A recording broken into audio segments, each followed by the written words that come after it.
Rick, I'd like you to respond to the same sort of premise that the system is not broken from the perspective of a longtime defense attorney. Well, thank you, Sylvester, for the question, and to all of you all for the opportunity to spend this evening with you guys. I'm looking forward to a very good and robust conversation. When I saw this question, it made me sort of think of two things, sort of competing lenses through which to sort of view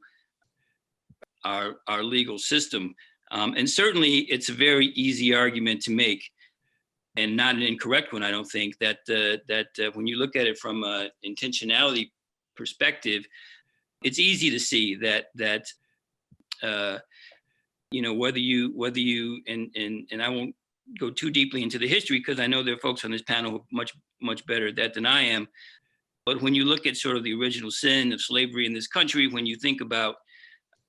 the origins of policing, when you think about the slave codes and slave patrols, and then curfews and vagrancies for slaves and for Black folks, and you move through convict leasing to Jim Crow to the war on drugs to stop and frisk. I mean, at every sort of stop along the way, you can see that the system was designed and remarkably adept at keeping Black and brown folks and others out of subjugated, oppressed, out of the economic mainstream, out of the social wealth mainstream, and really keeping them sort of on lockdown for the past 400 years. So there's a real through line and a real easy argument to make about intentionality. But I also think that there's a number of folks, and this is just from being around and doing panels like this and being engaged in conversation, there's a whole lot of folk that don't accept the intentionality argument. And so for those folks who sort of resist that, I always sort of suggested they should spend a morning in Lower Manhattan and sit for an hour in the arraignment part in the criminal courts building and watch an endless sort of stream of Black and brown, mostly young men in handcuffs being paraded through the system. And then after you've been there and you've done that, walk out of the front door of the criminal courts building and walk maybe 100 yards across the street to the family courthouse and sit in the courtroom, pick one, sit in any courtroom there, and again, watch as Black and brown children are taken from their families, from their mothers, from their fathers, from their grandparents, from their loved ones. But then after you've seen kids ripped from their families and put into the social services system, then you should just go right out the side door into housing court, sit in housing court for an hour, and watch as Black and brown families, most of them, many of them without counsel, are rendered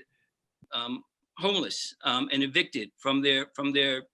places where they have raised generations of their family. And you can, in a morning in Lower Manhattan, you can go from criminal court to family court to housing court and really watch the sort of disintegration and the destruction of Black and brown families. And what that will lead you to, Sylvester, is one of two things. It will either lead you to believe that there are no white people who live in Manhattan, or that the ones that do are incredibly well behaved, or it will lead you to believe that Black folks in Manhattan are just inherently sort of bad. And both of those are wrong and invalid conclusions. And so if you don't subscribe to the intentionality argument, you are nonetheless left at the end result of either white folks are good and Black folks are bad, or our system is horribly broken. And since we know that Black folks are not bad inherently, and since we know that all white folks are not good inherently, it leaves us at the same place ultimately, that the system is horribly broken and it is horribly racist and it has to be changed. And so whether it's an intentionality argument and it's doing what it's supposed to be doing and it's doing it remarkably well, it probably is the best system for subjugation that we have found, and it is adept, and it changes and evolves, or it is horribly, horribly racist and broken. But at either conclusion, we have an illness and we have to fix it.